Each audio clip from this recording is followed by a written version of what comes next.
Yourself, Your Grace. Baron's duty is to his people. I'll head south and look into the situation. Lawful neutral. Thank you, Your Grace. Keston sighs with relief. When you decide to go, please remember that trolls can only be killed with fire or acid. We have lots of fire. Alchemist fire. And now that we have a wizard, she can also use fire.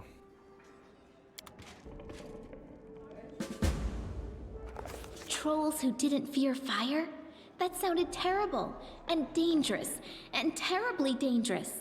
If we couldn't rein them in, our young barony would be eaten up in a snap.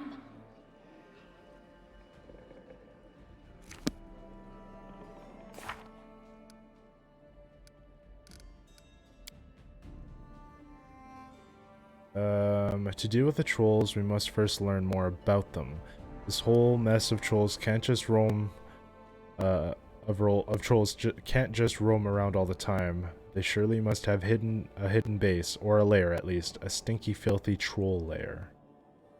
According to Keston, the troll lair is located somewhere in the Gnarl Marsh.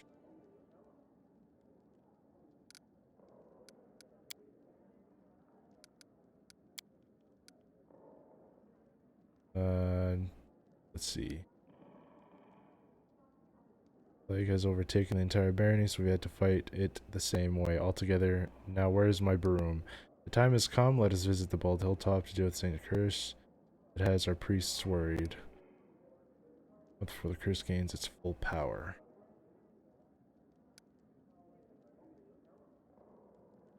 Two days, I think, right?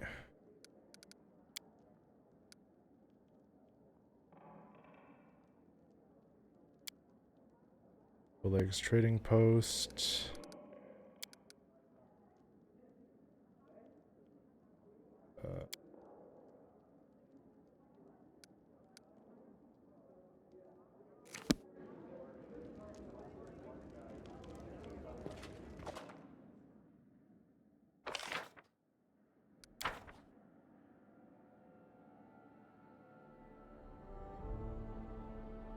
Okay.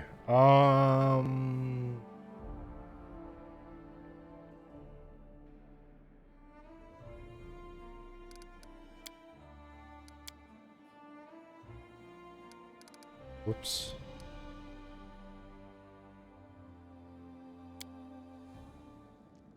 We do it.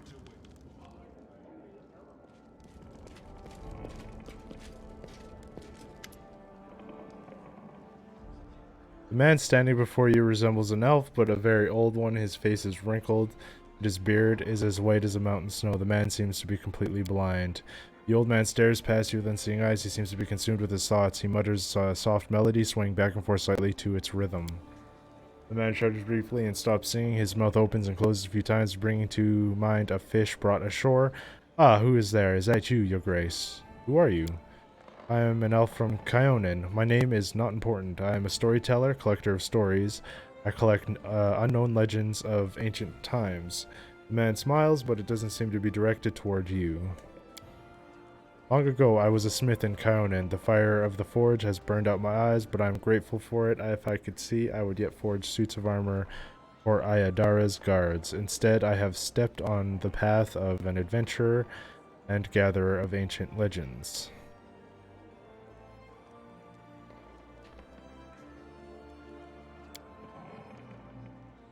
Many peoples are long dead, their homes crumble to dust, and their bodies turn to ash. Only legends can tell of their triumphs and defeats, their joys and fears. I would be so interested to hear about the stories told us of demise.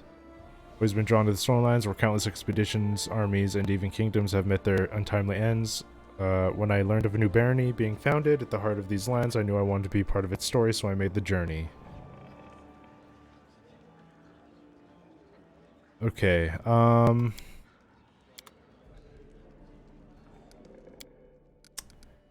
I just can't get it out of my head, honestly.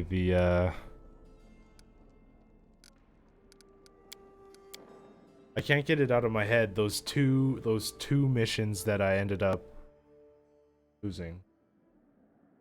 Okay, Thane.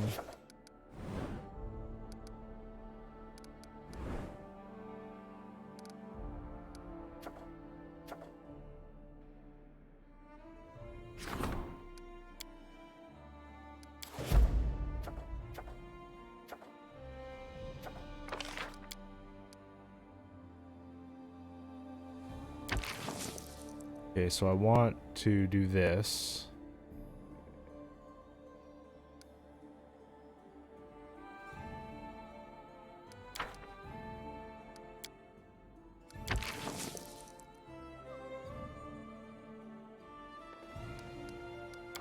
Okay, so we're gonna do this a little differently, I think. 60 days to solve. Okay, so we're gonna start this project. We're going to leave.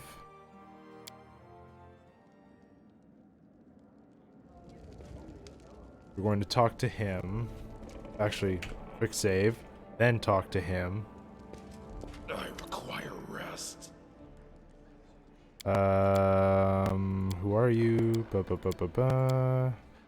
Are you really an elf? Do other elves age like you have? A common question, despite my unusual looks, I am an elf and an old one, yes, perhaps an older than any other in Kyonin. However, I doubt my age alone is responsible for my appearance. I keep the stories of many people and races, some forever gone from the face of Galarian, but they live on my memory and my heart. When I accept a new story, I lock it within myself, bearing the weight of its words and emotions they invoke. I sometimes think that I probably should have died long ago, but some incomprehensible forces keep me alive and granting me the ability to continue my quest to gather stories, be it divine, power, or fell curse. I am grateful either way. Gotta head off to bed. Have a great rest of your stream. Hey man, thank you for the raid. Thank you for the follow. I appreciate that. You're awesome. Nice to see you're still around and watching. I hope you had a good time in my channel, man. Hope to see you around some other time. Have fun on your streams if you're actually streaming the game. More often than not. Otherwise, I hope you enjoy the game and have a good night. How could you tell it was me? It is not so hard to recognize a ruler by the way he walks. No one in here steps as confidently as you do, Your Grace. Alright, would you care to trade stories? I'm a collector, not a trader. If I share a story with you, you receive the power to pass it further, changing or embellishing it, whether willingly or not. Can I be certain you'll keep the stories intact in their absolute purity? No, I do not think so, at least not yet. These legends are the most precious valuables of this world, the last remnants of ancient tribes. They are beacons illuminating the way to the past, allowing us to meet generations long gone. I cannot let their light fade. The path to the past must not be lost. You as well, man. You as well. Have a good night, and I hope you enjoy the game. But I can offer you a deal, Your Grace. If on your journeys you discover items that come from past eras, bring them to me, and if my eyes can see the stories that these relics hold, I will gladly share them with you. Is that all the stuff we picked up? Like the Restovic scabbard, and the helmet, and the sword, and the crossbow, as well as like the token of Dryad? I think that's where this is. I brought some relics. How interesting. May I, Your Grace?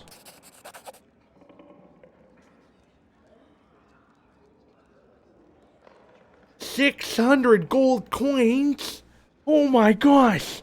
That's so much money! A soldier does not ask where the banners of war are healed. He or she goes to battle.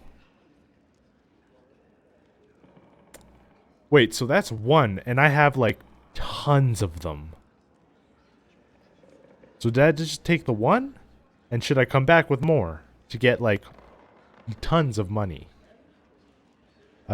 He or she goes to battle, dies, and leaves it to others who decide whether the cause was just. This tag belonged to one of many warriors who helped establish the glory of the Taldan Empire. If you would permit me, I would gladly purchase it from you.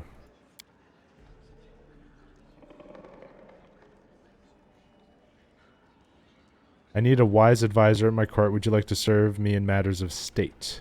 Thank you for your kind words. I'm unlikely to be able to interpret the intricacies of the political world and the affairs of the treasury, but my advice regarding the magic of the arts would be useful to any ruler. Till we meet again.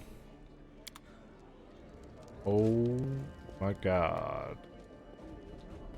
Is this my stash right here?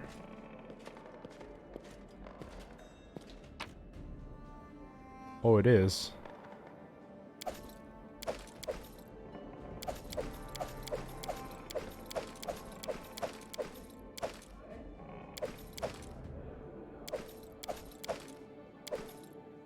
If I take all of these...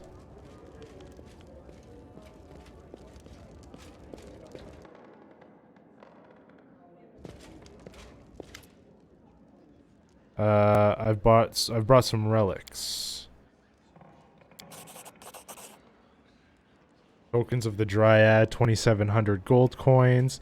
What's this? I hear the voices from trees, smell of scent of fresh leaves. A Dryad mark, is it not? I would be happy to purchase it from you. The storyteller weighs a soldier's tag in his palm, a soldier's eyes. Okay, so I've read that already.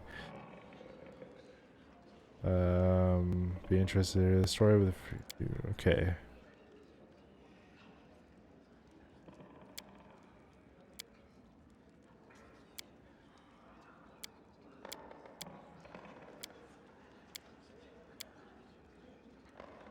I found the shards of an ancient artifact. Can you restore it for me at the anvil? May I? This scorched piece of metal is a part of a curious artifact known as the Necklace of Double Crosses. Inside it, I sense a story of many deeds, not heroic but low and maleficent. If you find all 7 of its fragments, I will be able to restore the artifact and recount its inglorious story.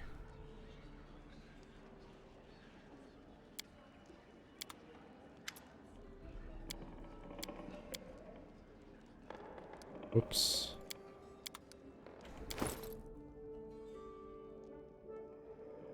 Okay, so he did take all of the dog tags and the dryad pieces. So 1, 2, 3, 4, 5. I need 2 more pieces of this. So I guess these didn't do anything. Okay, that's fine.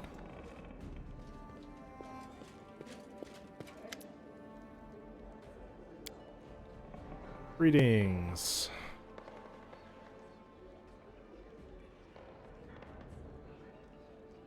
Greetings, Your Grace. Oh, apologies. Just remember manners today.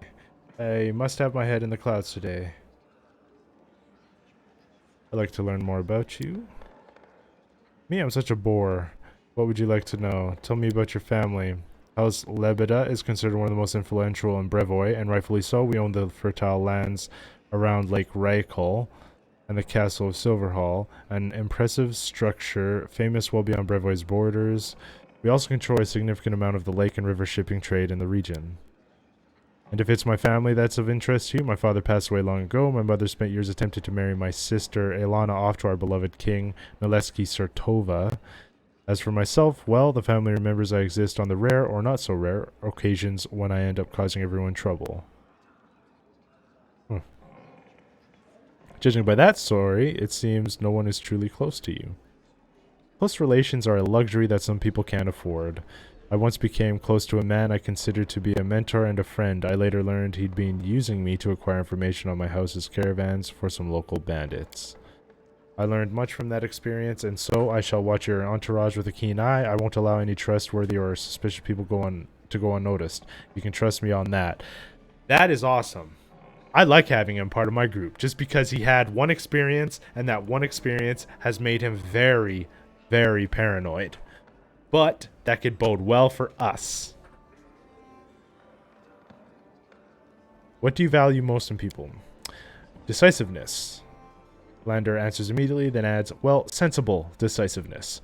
I've no taste for those who sit and mumble all day when the time to act has come, nor for those who rush in without consideration or planning. You came of age 2 years ago. Why, Lebeda, are you still heir to the throne and not sitting upon it yourself? A throne is a curious thing. It owes you more than you own it. It owns you more than you own it. My mother bent over backwards to draw me into possession of my father's legacy, but I would like Lander to really see and do something in this world before he becomes Lord Lebeda. You'll return home eventually, won't you? Of course, can't let a throne sit empty after all, especially not one so wealthy. Lander's eyes gleam. I will return someday, but for today my house can wait. Why not? I need to discuss politics and affairs with the barony with you. Always got to give counsel.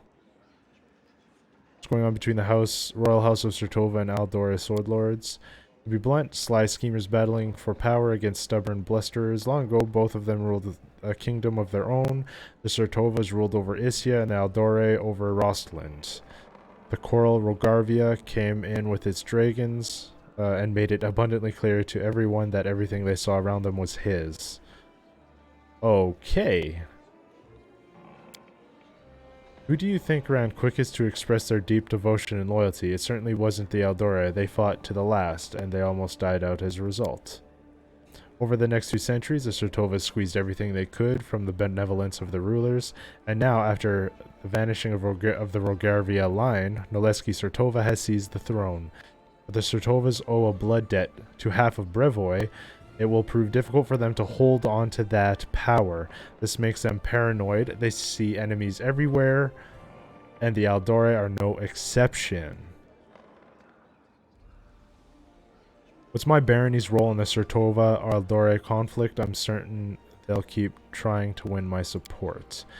The Aldore are brave and senseless. You're more likely to pull them out of trouble than be the one receiving aid. And the Sertovas are smart, but they'll gladly sell you out if they see profit in it. They're also unbearably boring, all of which means you've made a wise decision when you picked me as your ally. I wouldn't ponder to either of them, but I'd also avoid angering either of them until there's good cause. What can you tell me about the River Kingdoms? Have you ever seen a jar full of spiders? It's much the same, only on greater scale. A plethora of small nations and city-states that form spontaneously and dissipate just as rapidly. Nevertheless, there are those that could potentially pose a serious threat or become a promising ally. Pitax makes a fine example here. Yes. Although I don't really want to be allies with Pitax. Any advice, Lander? I've met Keston Grace before. He was an amiable, gregarious man, not at all like he is now. Now he is a broken man, and I don't consider it wise to trust broken people with important positions. Fair. If I decide to entrust you with some part of the barony's governance, what role would you be able to assume? My abilities are so remarkable that you shouldn't consider me for anything less than regent. We'll speak later. I like him because he's very cautious, but he's also very full of himself. And that's kind of an issue to me. We'll have to see. We'll have to see.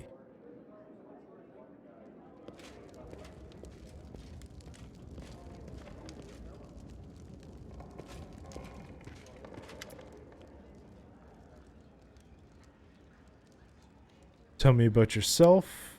About myself, I wouldn't know where to begin. You know my name, my faith. I follow Saren Ray. Forgive me, butcher, for men who don't strike me as a Kelishite. You have nothing to apologize for, truly. I have received my name and appearance from my parents, who had come to Kelish from afar. I never knew them for the fate I had separated us. I was young, so I grew up at Kelish, raised by the followers of Saren Ray. My home is where my heart is, within the temples of the great goddess, among the wise and the generous men that look upon themselves, that the care of a child that was so unlike them. I learned mercy, patience at an early age. It is these virtues that have made me the man I am today. Enjoy traveling? Oh yes, no library and no archive, however large, would ever allow me to learn as much of the world as I have in my journeys. It was only outside the temple walls I realized every living being is a world unto themselves, a world where many contradictions and passions coexist. Each realm leaves its mark on the lives that live there. Only by visiting it, by breathing the same air, walking the same soil, can you understand its people, what drives them, what frightens them, their dreams, and how they honor their gods. Doesn't being outside the temple make you uncomfortable? There are many ways to honor one's gods. It is true, shrines play a role in the lives of many of the unfaithful. Even more, find other ways to serve Serenray. The healing light values good deeds above all else. I cannot stand by and watch evil claim others. Perhaps that is another reason why I chose to go on my pilgrimage, leaving behind the temples of Kelish. My faith is in my heart and my hands. Millions honor Serenray in her temples, and my soul is filled with joy. When I think of their devotion to the goddess, nevertheless, my path is a different one. Do you know where you're going next? No, my thoughts were far from it. For my mission here is not yet done. Why do you ask? Do you wish me to leave your lands? To the contrary, I hope you will stay with me for as long as you can. The thought of you leaving is not a welcome one. Tristan smiles awkwardly. You speak as if you're sharing your heart's affection. If I am dear to you as a comrade in arms, then I too value our friendship. If there is more to it, however, Tristan goes silent, shaking his head sadly. There's not anything more. Tristan, come on, man. Get a hold of yourself. Tell me about Serenray. Goddess of temperance and patience, solar flame goddess teaches us compassion for weary mercy to those who go astray. What else would you like to know? Tell me about the history. There's much to tell, but I'm afraid I would miss the mark, and I fear I would bore you. Is there something specific? How did Serenray come to be? Serenray is one of the Galarian's eldest deities. Once she was an angel that had gathered the armies of her celestial allies behind her. The battle in which she showed her valor decided the fate of a whole world, and in her victory she was rewarded with divinity. In the sacred text, Serenray is showed as a beautiful bronze-skinned maiden, her hair dancing flame. But her appearance is not what matters, it is the grace she brings with her touch, healing and salvation. Tell me about the battle you mentioned. What was the act of valor? Her greatest moment of glory is her battle against the monstrous Rovagug. We know about Rovagug, who threatened to destroy Golarion. Serenray delivered the strike that staggered the horrendous creature and allowed her allies to shackle it. Once the rough beast was captured, the goddess split the earth, and the gods threw the behemoth into the depths. Once it was done, the goddess sealed the pit and commanded her faithful to stay away from the scar that was left in the land. Tristan falls silent for a few moments. Alas, mortal beings are imperfect. Not even the most faithful among us can always follow their deity's commandments. Even when such commandments are meant to save the world and their followers, I, for one, pray the goddess is never again as furious as she was with Gormuz. Who's Gormuz? Gormuz? Misinterpreting their goddess's warnings to avoid its location, instead believing Gormuz to be a holy city of Serenray, people from all over Kazmaron flocked there for millennia, but were slowly corrupted by the imprisoned god Rovagug's dreams. Serenray continued sending portents and visions to her faithful and Gormuz during this period, but they were ignored or misinterpreted. She finally sent her herald Kohal to the people of Gormuz in negative 3923 AR, but they had been so corrupted that they destroyed him instead. In an act of great wrath, Serenray smote. That looked like an E for a second.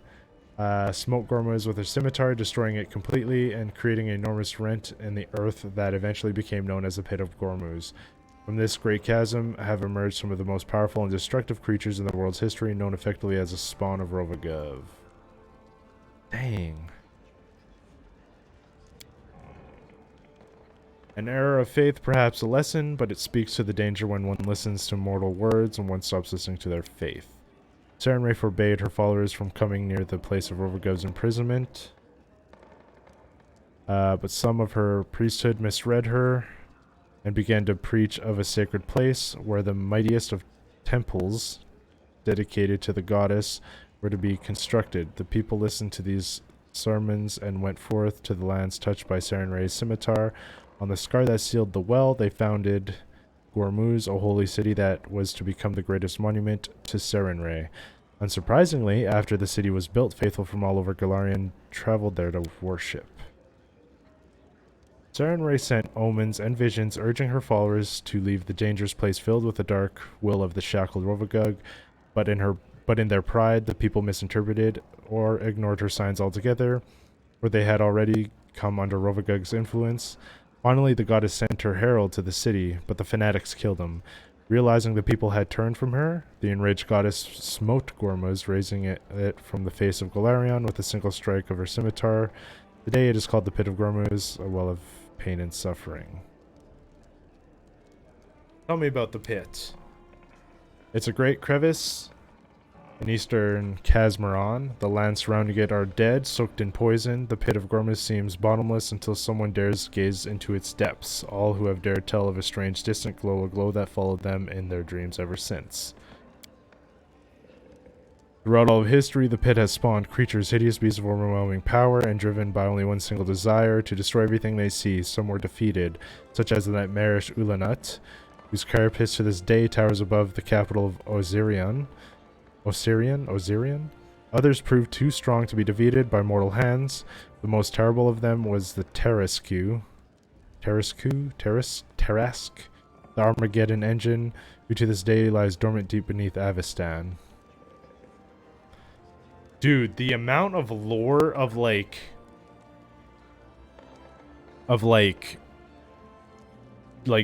demigod type monsters lying dormant beneath like actual places. And like, wow, the Pit of Gormuz is awesome. Like, it sounds like it's just a crazy cool place. Have wars ever been waged in Sarenrae's name? Alas, yes, terrible battles were once fought between the followers of Nethys, Norgorber, and Sarenrae, in the lands now known as Rahadum. To my shame, I must admit that this conflict was started by my brothers and sisters that came to a foreign land to make way for the goddess's light with sword and fire. That calamity became known as the Oath Wars, a catastrophe that led inheritors of Rahadum to deny all gods, banning all faiths from their lands. Alas, a mortal vessel is imperfect, and even a pure faith may be distorted by blind ambition, and great suffering may occur in its name. What are the teachings? Solar Flame Goddess in the Light of Salvation. She teaches mercy and forgiveness. You make it sound like the followers will find good even in a bandit with a knife to their throat. Do not mistake compassion for weakness. Following their goddess, the priests learn to wield the weapon starting in childhood, and they do not hesitate to use it if a dispute cannot be settled peacefully. Reaches mercy. Yet her compassion is not infinite. We give a second chance to all who ask, but if they reject it, if they persist in their sins, they will face goddess's retribution. Are there any undeserving of mercy? Undeserving of mercy? Mercy? Would even Sarenrae herself find the compassion to? Forgive me, your words they are not easy ones to reconcile, and even priests such as I, we debate them to this day. What is the point at which a soul is irredeemable, or is it a failing of the priests themselves? There's difficult questions you ask, questions wise men have debated for centuries. Does a being that has been tainted by evil to its very roots, that rejects its own salvation, still deserve compassion? Can those compelled to do evil by others still seek forgiveness? There is no easy way to answer these issues among Sarenrae's followers. As for me, I believe that every soul carries the potential for goodness within, no matter the crime. The guilty may find forgiveness if they repent and cast off the evil that led to the deed. I believe this with all my heart.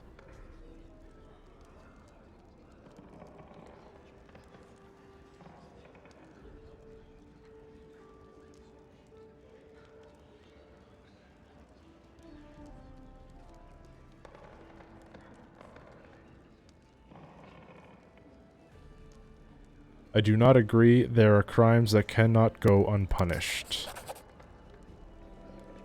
What is of greater importance, a living soul or the laws of nations? One's salvation or observance of rules? Know that I hold you in high esteem, but it is difficult for me to agree with you on this issue. What are the duties of follower? My goddess strives to see the best, even in dark gods. She never abandons the hope of their redemption. The priests of Sarenrae follow her teachings, akin to the healing light herself, who emanates warmth and heeds the call of those in need. We aid the suffering in body and spirit throughout Golarion. The priests are willing to help anyone, no matter the faith, of the one in need. Each plea must be heard. Every misfortune deserves compassion.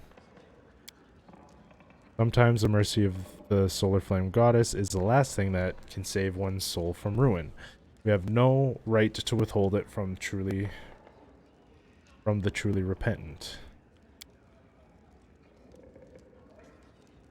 How is Sarenrae worshipped? Many worship in her temples. Some make the pilgrimage to the Everlight Oasis. But even those who do not serve the goddess directly rarely shun the festivities dedicated to her, the Sunlight Festival for one. What are the temples like? Shrines are often open to the sky and to the goddess's life-bringing sunlight. Her light fills the temple and shrouds the parish in warmth and grants the blessing of all in need. The most ingenious devices are constructed by some of the faithful to please the goddess. I have seen a temple of Sarenrae which housed a complicated array of mirrors, all to direct the light from the sun to the altar. Tell me of the Everlight Oasis. I've never been there, but the stories say it is a wondrous place sacred to Sarenrae's faithful. The oasis is located in Zelshabar.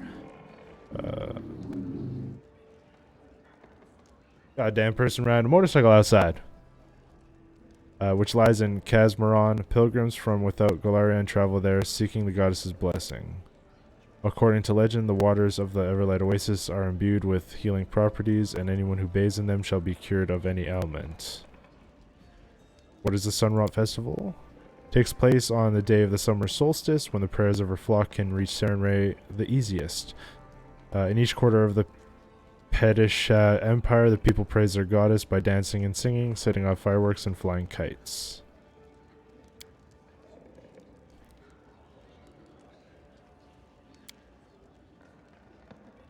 What brought you to these lands? I heard rumors. They say these lands are cursed, and the curses are growing stronger, as if something is granting them power. And what are you talking about? Do you not see every word uttered in the heat of an argument turns into prophecy here, just waiting to fulfill itself? And if it were only for the people, the land itself is seething with curses so ancient their origins are impossible to trace. Take the abandoned temple of Erastil, where we met. What happened to it? What force compelled the priests to leave such a magnificent temple behind? I myself was nearly slain by beasts. Fortunately, you came along. Following Jod, you saved me. I owe you great debt. From a great distance indeed. When you look at it that way, then yes, but please do not think that I came all the way for nothing. I was wandering long before that. It is a custom of our faith, the Father of Paths, take us. Why did Jod see you in his premonition? Sarenrae sees all the good gods and goddesses as her allies. Many have fought alongside of the goddess against the menace of Rovagal, Aristil among them. By offering my prayer to Sarenrae, I let her know of my misfortune in the Temple of the Elk. The merciful goddess did not ignore my plea. Aristil had sent Jod a sign, and you came just in time to rescue me. To tell the truth, I was certain my journey was at an end. You spent much time here. What do you think the future holds in these lands? These are cruel lands. As I came here, I bore witness to much pain and suffering, but I have seen equal kindness among those seeking to protect themselves and their loved ones. The people of the Stonelands are resolute and true to themselves. Alas, I do not know yet what powers the curses that flourish in this land, but I swear I will not leave it until we have the answer and the means to cleanse them. You must forgive me for not swearing the Sarenrae's name, but as of late I have troubled the goddess too much as it is. What do you mean by chosen of Sarenrae? Other acolytes at my temple used to tease me with that title. This should tell you how pious and devoted I was compared to them. And yet my faith is strong. Sarenrae knows this and protects me in times of great peril. If something ever threatens my life, by her divine powers I am transported to a safe location. I should go. A pleasure. Okay. I won't be halted.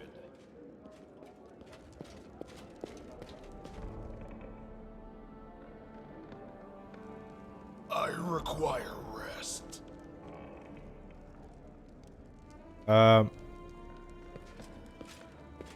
Okay, hold on.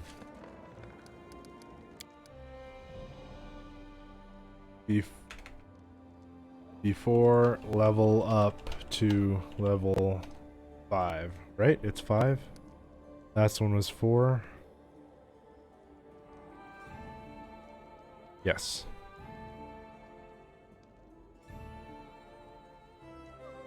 Before level up to level 5.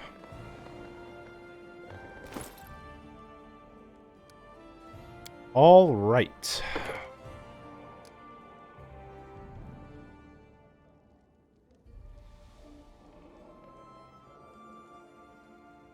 Nice. We no longer take penalty on attack rolls. Well, -2 at least penalty. Love it. We got more points.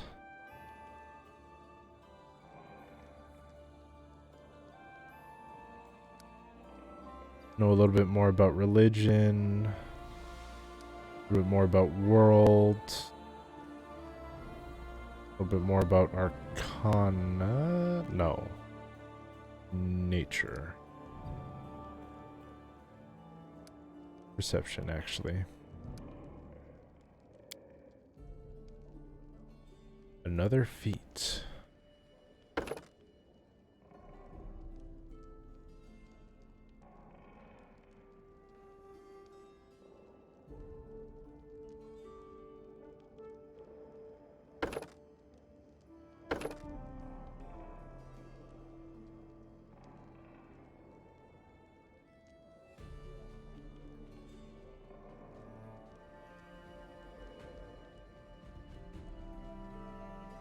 You get a +1 bonus on all attack rolls you make using the selected weapon. Okay, I don't really need that. Get a +2 bonus on perception skill checks. Already have that.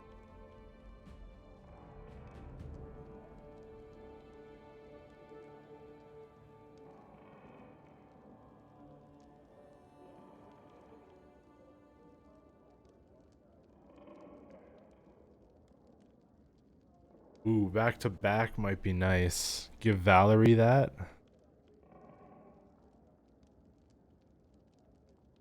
What did I choose before?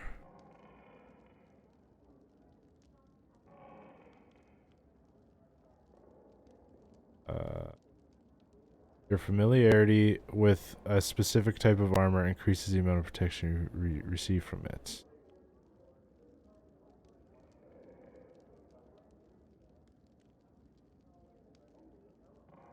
Who I took, so I got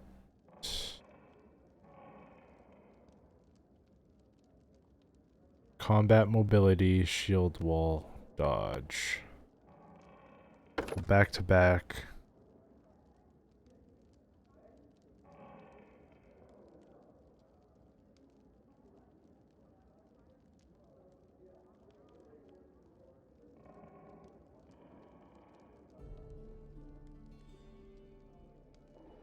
Will saving throws.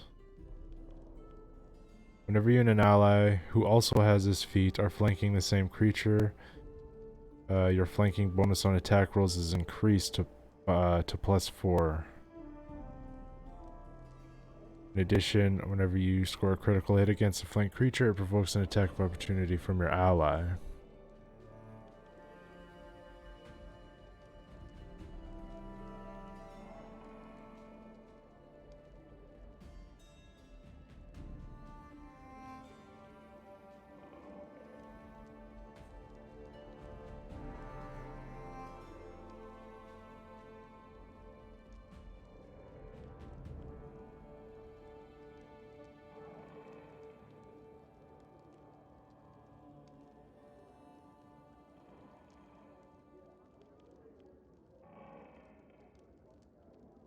Interesting. This might be good for Amiri and Harem.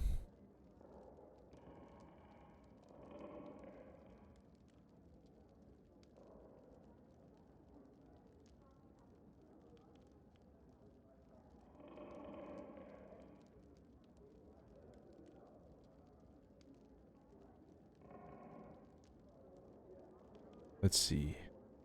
So outflank is nice. But I think we're gonna go ahead and do another, we're gonna do back to back.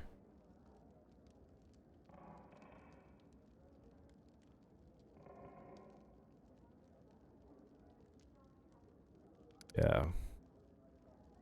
And we'll give back to Valerie as well.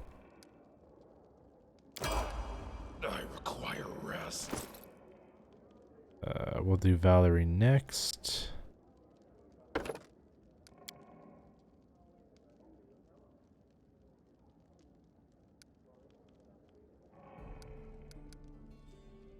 Give you some more perception.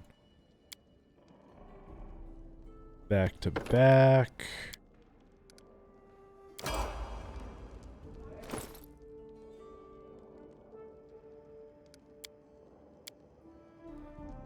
All right. Tristan is next. No, actually, we'll do Tristan last.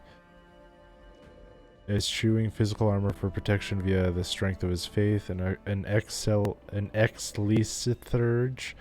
focuses on the miracles of his deity, bestows in breadth of that deity's dominion.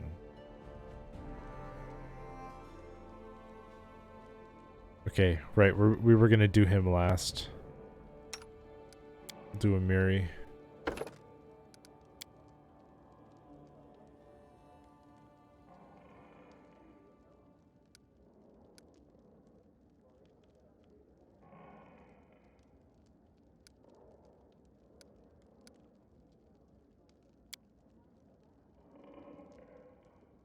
Let's see.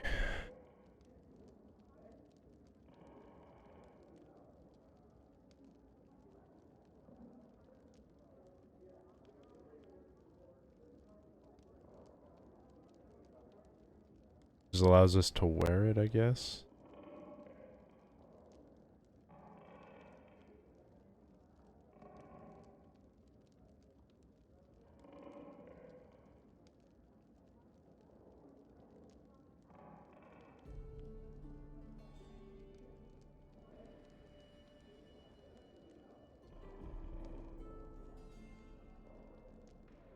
Let's do...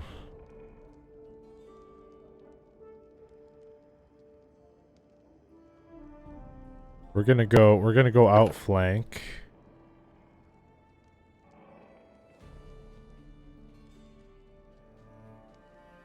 Actually, no, because Harem is a little different. I'm gonna probably want to pick feats and stuff that are helpful to him as a cleric.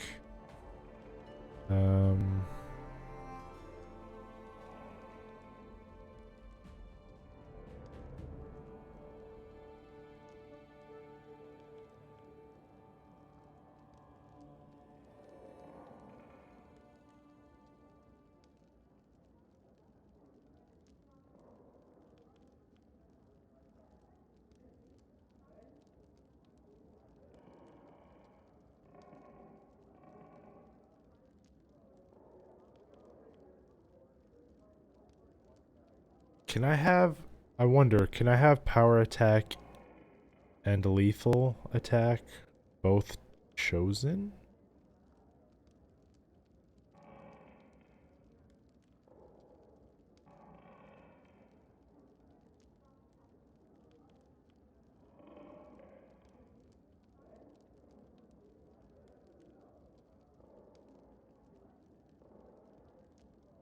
Where is the, wasn't there like a cleave?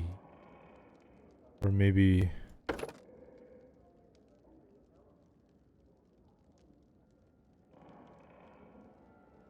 Or maybe I need to use...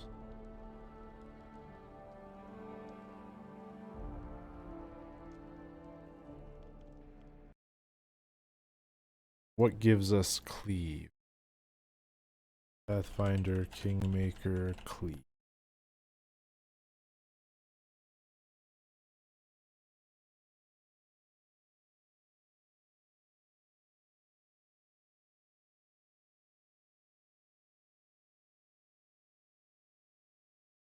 Power attack is what we need. Okay. Yeah, we'll go power attack. It's okay. We can do power attack. And I'm not sure if we can have them both on at the same time. I hope we can. Improved uncanny dodge. Beautiful. Harem is next.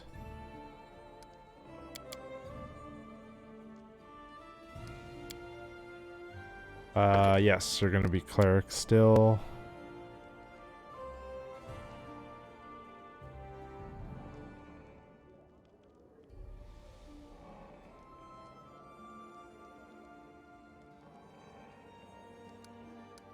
Give you some mobility and some world knowledge.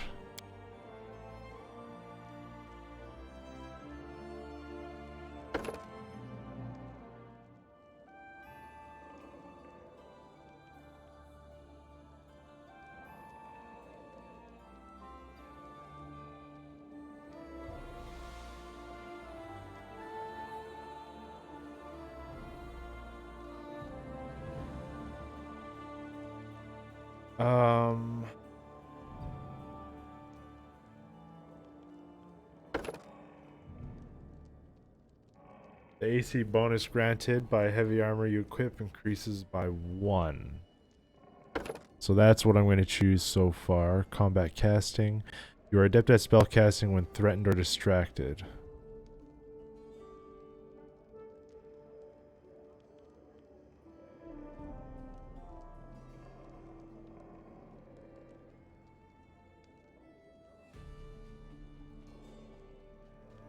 Elemental focus. No, endurance. No. You can channel energy 2 additional times per day.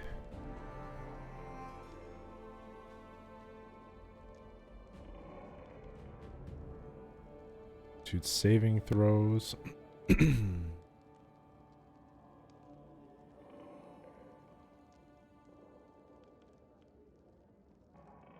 You can make your spells last twice as long. An extended spell lasts twice as long as normal. A spell with a duration of concentration, instantaneous or permanent, is not affected by this feat. Level increase +1 and addition spells. Okay, for now we'll not do that.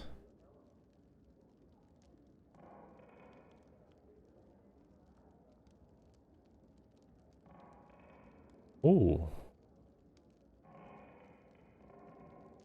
I could give him power attack. And then he could technically get cleave as well.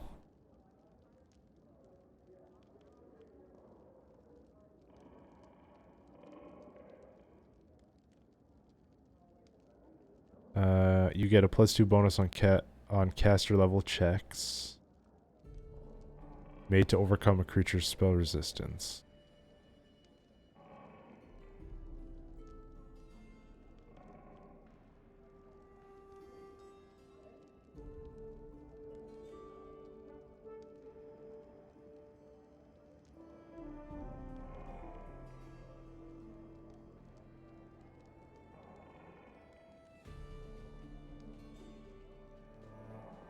We have a couple things we could do with him. We could get power attack, which could set him up for getting cleave, as well as Amiri having cleave. Although I don't think having two characters with cleave is very efficient. We could get him toughness so he could get more health. I mean, his health isn't great, but his health is okay for the time being. We could get him an extra channel so he has more channels, although we won't be using those all that much. Or we could get armor focus, which will give him more AC on heavy armor, which I think we're going to do. And he gets a ton of new spells. Holy bejeebus.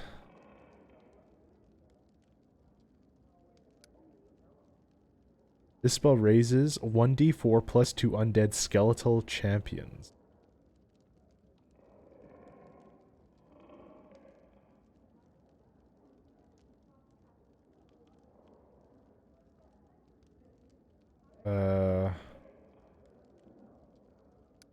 Wow.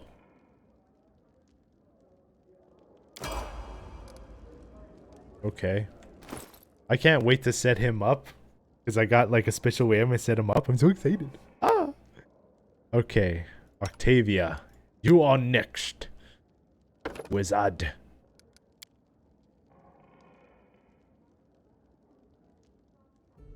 Let's see.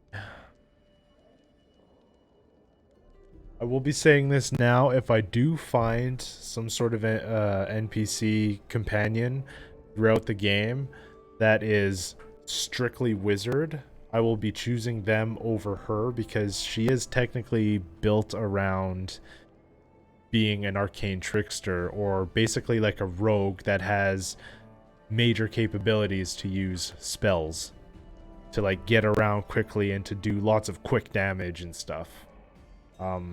Which I'm not too much of a fan of. Plus, I kind of want another DPS, so to speak, that can sit back and just like do lots of damage. Kind of what I want. Okay, so we're gonna give her more trickery because she's gonna need to be able to do pretty much every. She also has a lot of perception. We'll give her a lot of perception so she can see every trap and pretty much get every trap too. Same with, I guess trickery would also be boxes and stuff.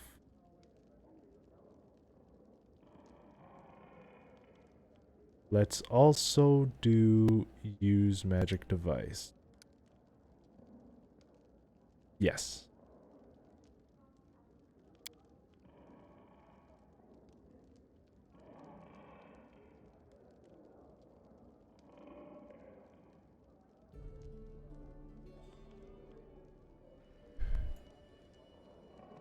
You have learned how to cast spells while wearing armor. Reduce the arcane spell failure chance due to the armor you are wearing by 10% for any spells you cast. That actually might be something we will want.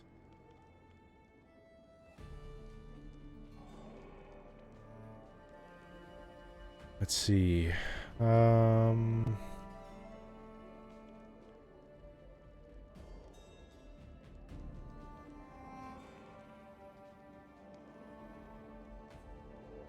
Great fortitude, saving throws.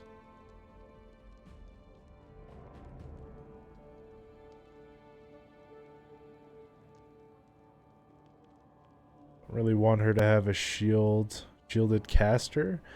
Whenever, oh, that's a teamwork trait. Whenever you're adjacent to an ally who also has this feat, you receive +4. Okay. Oh.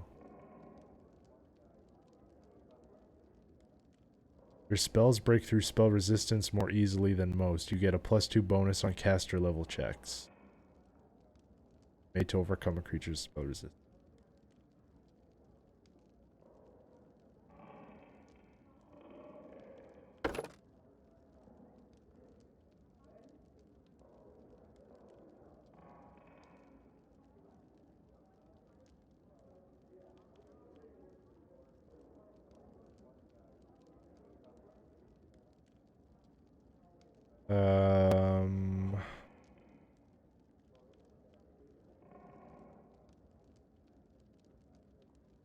I could do elemental focus.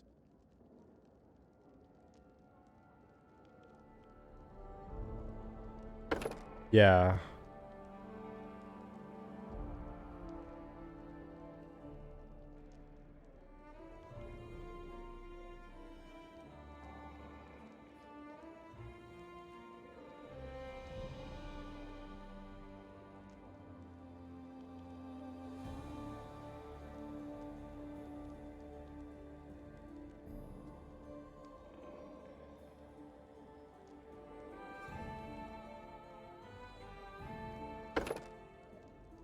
Transmutation.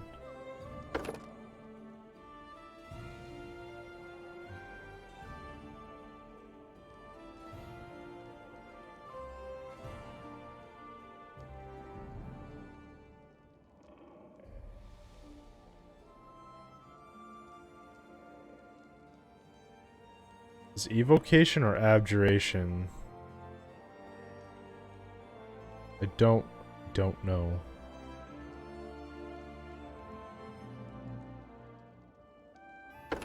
We'll do evocation and then we'll go to spells and we'll just quickly see.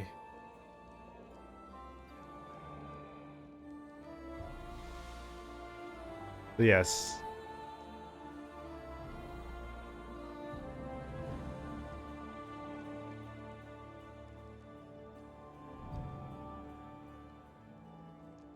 Evocation. Enchantment.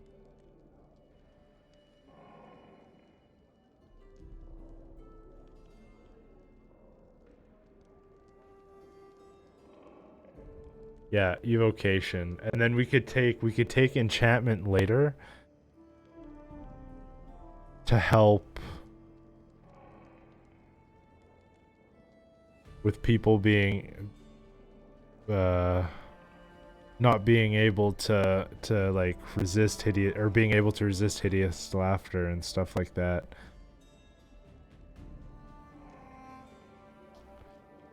Okie dokie. We are going to do... I want Molten Orb.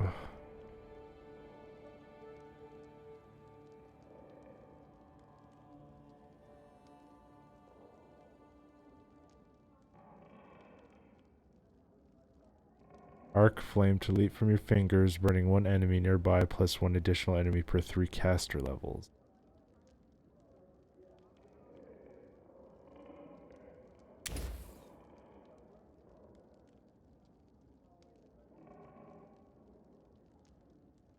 Okay.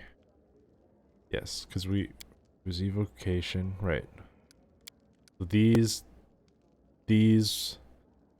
reflex saving throws and stuff like that they're gonna need to do have a chance at failing.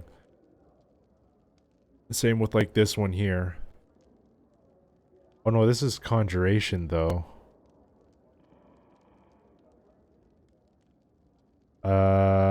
For every 3 caster levels you possess, the acid, unless neutralized, lasts for another round. You must succeed on a ranged touch attack to hit your target. Oh, this just happens though.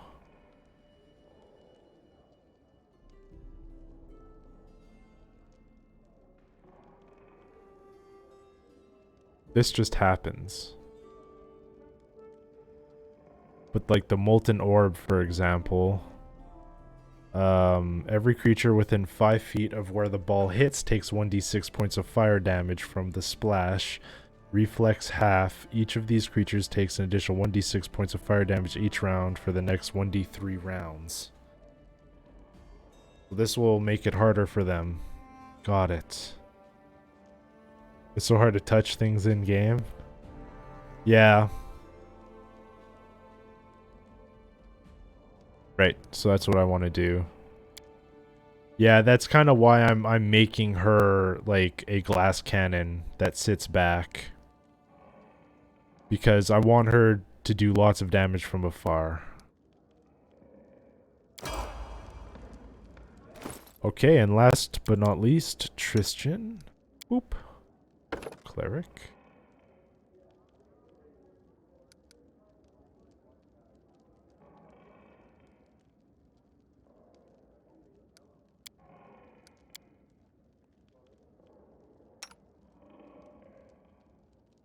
Like,